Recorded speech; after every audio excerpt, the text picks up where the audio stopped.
मैं किस्मत को नहीं मानता नताशा, मैं किस्मत को नहीं मानता। आदमी अपनी किस्मत खुद लिखता है। हम 11 सालों बाद मिल रहे हैं रॉकी, 11 सालों बाद। ये कोई इत्तेफाक नहीं है। रॉकी की जब पढ़ाई पूरी होती है तो वह दूसरे शहर जॉब करने और अपना करियर बनाने चला जाता है। उसके 2 साल बाद नताशा की स्टडी कंप्लीट होती है और 26 साल की उम्र में ही उसकी शादी हो जाती है और 1 साल बाद ही उसको बच्चा भी हो जाता है। वो अब कोई जॉब नहीं करती है और वो जॉब छोड़ देती है। नताशा अब 30 साल की हो गई है।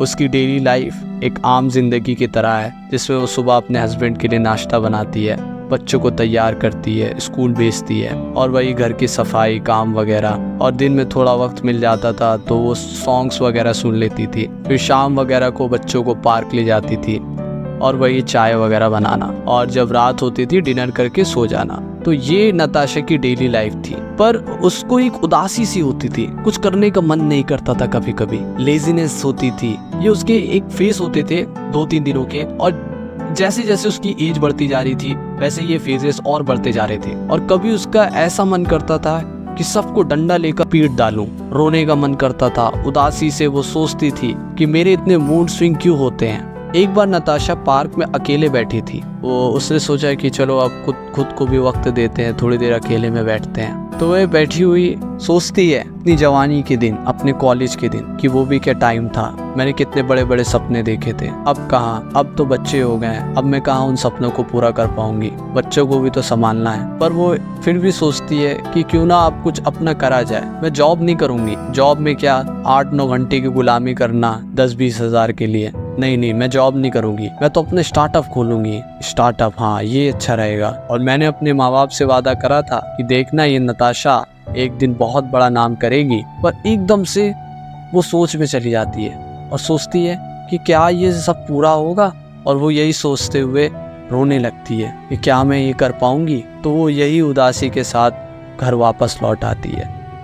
अब वो उदासी में है, मायूस है। उसका हस्बैंड पूछता है कि नताशा बताओ तुम्हें क्या हो गया, तुम बड़ी उदास सी लग रही हो, खोई सी लग रही हो। तो नताशा कहती है कि नहीं ऐसे ही बस कभी कभी आदमी हो जाता है। हस्बैंड कहता है कि ऐसे कैसे हो सकता है। हस्बैंड जो है वो प्यार करता है, लविंग है, अच्छा है। पर वो कहती नहीं बस ऐसे ही कभी कभी आदमी को हो ही जाती है चीजें।